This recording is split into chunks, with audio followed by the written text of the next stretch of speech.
మహబూబాబాద్ జిల్లాలో అంతర్జాతీయ మహిళా దినోత్సవం వేడుకలు ఘనంగా జరిగాయి. ఆకాశంలో సగభాగంగా అన్ని రంగాల్లోనూ మహిళలు అగ్రగామిగా నిలుస్తున్నారు. సాఫ్ట్వేర్ ఆఫీసుల నుంచి పొలం పనుల వరకు, సోషల్ మీడియా నుంచి వీధి అరుగు వరకు ఉన్నప్పటికీ మహిళలకు రక్షణ కరువైంది. చట్టాలు ఎన్ని వచ్చినా, శిక్షలు ఎంత కఠినంగా ఉన్నా మార్పు ఎక్కడ మొదలవ్వాలి? మహిళా దినోత్సవం అంటే కేవలం సెలబ్రేషన్సే కాదు, అది ఒక బాధ్యత. ఆడపిల్లని గౌరవించే సంస్కృతి ఇంట్లోనే మొదలవ్వాలి. తనని తాను రక్షించుకునే ధైర్యం ప్రతి అమ్మాయిలో కలగాలి. అప్పుడే నిజమైన సాధికారిత సాధ్యమవుతుంది. అప్పుడే మహిళా దినోత్సవానికి ఒక అర్థం, పరమార్థం ఉంటుందని నిపుణులు అభిప్రాయపడుతున్నారు.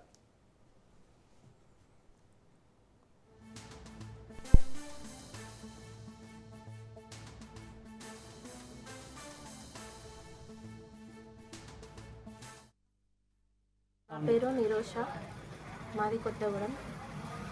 నేను ఒక మహిళగా కుట్టు మిషన్ వ్యాపారంలో ఈ రోజుల్లో మహిళలు బయట తిరగాలంటే చాలా ఇబ్బందులు ఎదుర్కొంటున్నారు. మహిళలకి రక్షణ లేకుండా పోయింది. ఇప్పటికీ కూడా చట్టాలు ఇంకా బలంగా చేయాలని, మహిళలకి రక్షణ కల్పించాలని ఇప్పుడే ప్రభుత్వంలో కూడా కొంచెం ఇంకా స్ట్రిక్ట్గా చేయాలని కోరుకుంటున్నాను.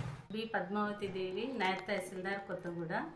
మహిళా దినోత్సవం సందర్భంగా నేను ఎన్ని ప్రోగ్రాంలు జరిగినా, చట్టాలు వచ్చినా కూడా ఇప్పుడు మహిళలకు మాత్రం ఎక్కడ కూడా న్యాయం జరిగినట్టుగా కనబడతలేదండి.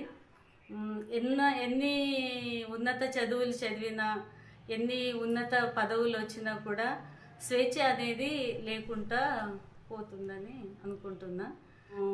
నేషనల్ మహిళా దినోత్సవం రోజనే కాకుండా డైలీగా కూడా ప్రతిరోజు కూడా మహిళల మీద కొంచెం ఇంపార్టెన్స్ ఇచ్చి మహిళలను కాపాడ మంచిదని నేను అనుకుంటున్నాను.